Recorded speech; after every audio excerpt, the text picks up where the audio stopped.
주파수 94.5 YTN 라디오 이동의 뉴스정면선부 3부 시작하겠습니다. 3부에서는 서두에서 예고해드린 대로 예산 얘기해보겠습니다. 내년도 470조 원 규모의 예산안이 오늘 처리될 걸로 보이는데요. 법정 처리 시한은 이미 지났습니다. 그러나 거대 양당이 밀실야합했다는 비판도 당연히 나오고 있는 실정이죠. 예산 전문가인 정창수 나라살림연구소장 연결해서 예산안 처리 총평과 함께 국민들이 꼭 알아야 할 새해 예산안 포인트 짚어보겠습니다. 소장님. 네, 안녕하십니까. 네, 안녕하십니까. 자, 오늘 처리될 걸로 보이는데요. 올해 예산안 처리 전반적 과정 보시면 몇 점 정도 주고 싶으십니까? 한 75점 정도 줄 수 있을 것 같습니다. 예. 왜 그러냐면, 일단 그 법적 기한을 넘겼다는 건 좀 문제가 많이 있는 것 같고요. 그리고 실제로 한 20일 정도 정상적인 어떤 과정을 거쳐야 되는데, 파행을 하다 보니까, 증액도 증액이지만 감액하고 하는 그런 어떤 절차가 제대로 안 밟아져서, 사실은 좀 깎아야 될 예산들도 있는데, 그게 그냥 무더기로 넘어간 그런 것이 있어서 좀 점수를 좋게 줄 수가 없을 것 같습니다. 예. 정부가 편성한 예산안 470조 5천억 중에서 5조 정도가량이 줄었다고 하던데, 정 소장님이 이거 미리 예측을 하셨더라고요. 예산이 깎이면 장담하건대 5조 원일 것이다. 이게 네네. 이렇게 정확히 맞출 수 있는 근거는 어디에 있었습니까? 제가 20년 동안 하다 보니까 그런 것도 있고요. 예. 그리고 이게 매년 예산 규모 대비 감액하는 비율이 좀 비슷해요. 그래서 이번에 이제 드디어 500조 가깝게 됐기 때문에 5조 원인데 대부분 이제 예를 들어 4조 8천억 매력 이렇게 하기 힘드니까 대체적으로 이 액수를 좀 총 액수를 맞추는 경향이 있고 또 제가 또 나름대로 네트워크가 있어서 여러 가지 듣고 했을 때 5조 정도 되는 걸로 생각을 했습니다. 예. 삭감된 예산 중에 눈여겨볼 것은 내년 10월부터 산모들에게 250만 원 출산 장려금 주기로 했던 거 전부 삭감됐고요. 그리고 일자리 예산 중에 6천억 원이 삭감됐고 남북협력기금은 1,000억 삭감, 또 종부세도 많이 이제 부담이 완화됐고 이런 것 때문에 지금 비판하시는 분들은 이야기를 하는 것 같아요. 네. 근데 이제 산모에게 250만 원 지급하기로 했던 건 원래 예산안에 들어있던 건 아니고 복지위원회에서 이제 의결을 했던 거고요. 여야가 아마 이건 기재부에 반대가 있었던 것 같고요. 예. 이제 종부세 부담 완화 같은 경우에는 저는 굉장히 비판을 해야 된다고 생각합니다. 왜냐하면 부동산 이제 이거에 대해서 이 대책으로 이게 옳으냐 그러냐는 논쟁은 둘째 치고서라도 지금 세수가 4조 결손이라고 해놓고, 이 종부세에서 사실 한 5천억 이상 세수가 들어올 예정으로 돼 있는데, 이것도 깎으면서, 이 세수 결손 얘기를 하는 건 조금 모순이다. 이제 이 부동산 문제 둘째 치고, 그래서 그런 문제는 조금 좀 비판을 좀 해야 된다고 생각을 합니다. 예. 유류세 인하 등으로 4조 원 정도가 결손이 됐는데, 종부세 강화하면서 그래도 어느 정도 돈이 들어올 예정이었습니다. 이거를 다시 더 완화시켰기 때문에 세수 부족은 더 생길 수도 있다라는 것이죠. 예, 그래서 이거 계산을 정확히 해야 되는데 그냥 5천억 정도 들어올 예정이었는데요. 아마 그게 좀 줄어들 것 같아서 좀 저는 좀 약간 모순된 행동을 했다 이렇게 지금 생각을 합니다. 예. 그러면서 SOC 예산은 오히려 늘어났다. 결국 이게 SOC 예산은 지역구 예산 아니냐. 네네. 그런 비판도 있습니다. 예, SOC 예산 도로 철도라든가 이런 것들인데 사실은 지금 정부에서 SOC 예산 줄이는 이유가 SOC 예산이 좀 시대적으로 좀 전 세계적으로 다 줄어 있는 상태인데 우리만 그게 많은 거예요. 거기다가 예산을 줘도 또 잘 못 씁니다. 도로가 너무 많이 깔려 있어가지고. 예. 그래서 항상 불용이 많이 남고 이러는 건데 이거를 이제 아마 지역구에 대한 광고를 내가 예산 따왔다 하려고 하는 거는 그런 것이기 때문에 좀 문제가 많이 있고요. 특히나 이번에 이제 합의안에 보면 지방자치단체 협의해서 이 SOC 예산을 확대 조정한다 이런 말이 들어있어요. 그 얘기는 이제 지금 4조 세수 결손 중에서 2조 9천억 정도가 지역으로 가는 지방 소비세거든요. 이런 것들을 좀 SOC 토목에 많이 써달라 이런 얘기를 지금 강조를 하고 있는 것 같아요. 예. 이런 것들이 아마 지금 저희가 분석을 하고 있는데 다음 주 초면 정확하게 어떤 의원한테 얼마 간지에서 나올 거거든요.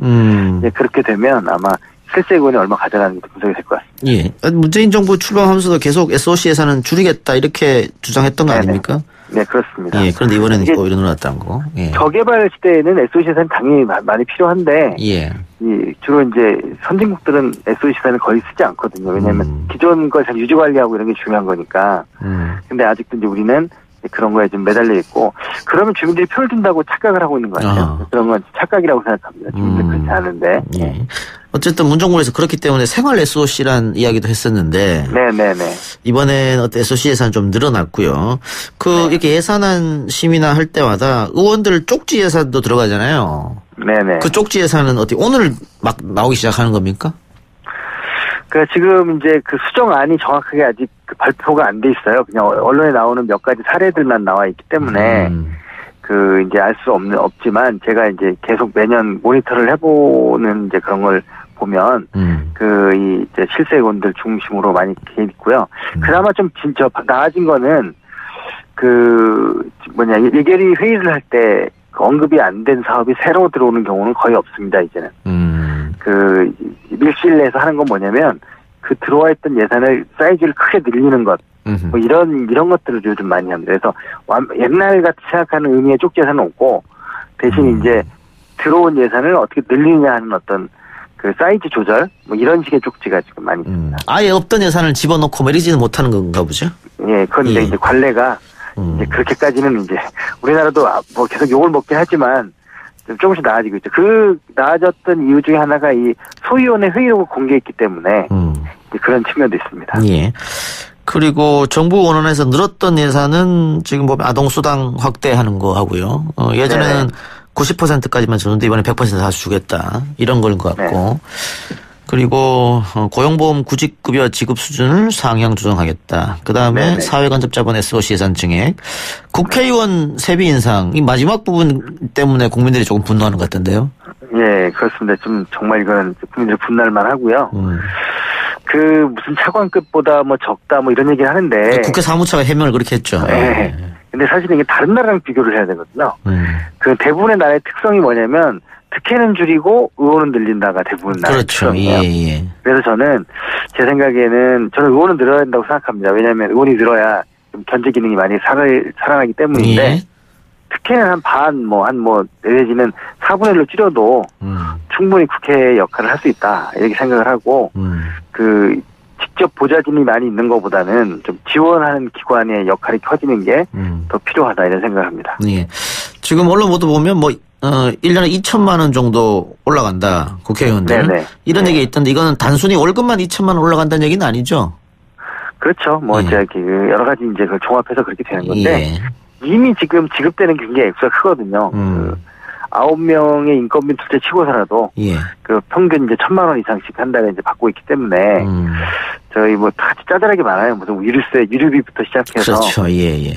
그래서 저는 이거는 좀 강력하게 좀 국민들이 좀 문제제기를 해서 좀 많이 줄이고 그리고 이제 이거 정말로 이 부분에 대해서 자기들이 돈과 명예와 권력을 다 갖는 건 참 문제 아닙니까? 그래서 이제 그런 의미에서 조금 자정을 좀 해야 되지 않을까 생각을 합니다. 예. 해마다 예산 심사가 날림으로 되고 법정 기한을 넘기고 늘 그렇지 않습니까? 그렇죠. 근데 이제 근본적으로 막으려면 여러 가지가 있겠지만 이제 일단 가장 중요한 건 물론 국민들의 관심과 참여고요. 만약 제도적으로 이걸 바꾼다고 하면 심사 기한을 좀 늘려야 됩니다. 지금 예산안은 사실 5월달에 이미 내년도 예산안에 대한 설계가 다 나와 있거든요. 저희들은 5월달부터 그걸 모니터하고 있는데 문제는 11월에 돼서야 심사를 시작해요. 그러니까 이제 좀 국회가 좀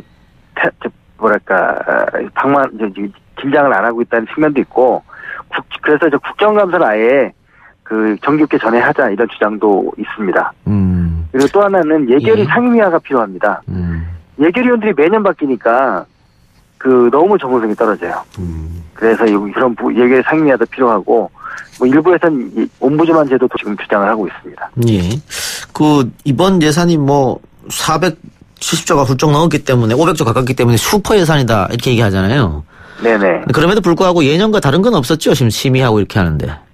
근데 전 슈퍼예산이란 말은 좀 너무 과장돼 있는 표현이라고 생각을 합니다. 예. 왜냐하면 우리나라 정부 수립 이후에 예산이 줄어든 경우가 3번인가밖에 없어요. IMF 때 뭐 이럴 때. 그러니까 결국은 늘 수밖에 없다. 예, 계속 늘어나는데 그걸 매년 슈퍼라고 하니까 예.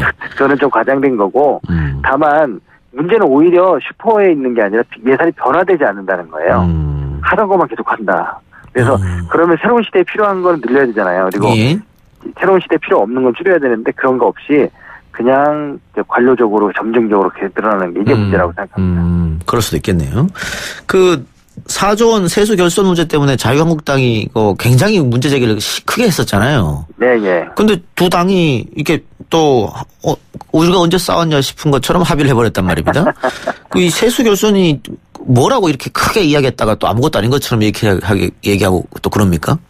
우리가 이게 프레임이잖아요. 그러니까 예. 정확한 숫자를 국민들이 잘 관심이 없으니까 세수 결손 얘기를 했는데 사실은 4조 중에서 2조 9천억은 그 지방자치단체로 가는 거예요. 지방 소비세가 지방으로 이전돼서.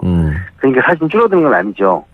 거기다가 이제 유류세 인하 문제로 1조 1천억이 줄어들었는데 그건 아까 말씀드린 대로 종부세가 늘어나면 5천억이 다 상쇄되기 때문에 실제로는 6천억이 줄어드는 거였어요. 4조가 아니고.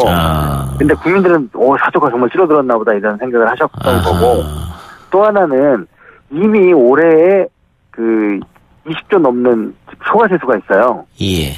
그러면 6천억은 아무것도 아니죠, 사실은. 더 거쳐진 게 있다. 예. 그래서 지금도 국채를 1조 발행한다잖아요. 예. 근데 올해 초과세수 때문에 4조 국채를 갚기로 했어요. 그러면 사실은 국채는 3조가 줄어드는 거죠. 그래, 국민들 듣기는 뭐 국채를 또 1조 8천억 발행한다 하니까 또 빚 늘어나는 거 아니냐 했는데 그게 아니고 4조는 또 갚았다. 네, 그게 결국 3조가 줄었다. 그렇군요. 예. 정치 공세가 좀 큰 일이었던 겁니다. 예. 우리 소장님 같은 분이 많이 좀 알려주시기 바랍니다. 예. 소장님 오늘 말씀 여기까지만 듣겠습니다. 네.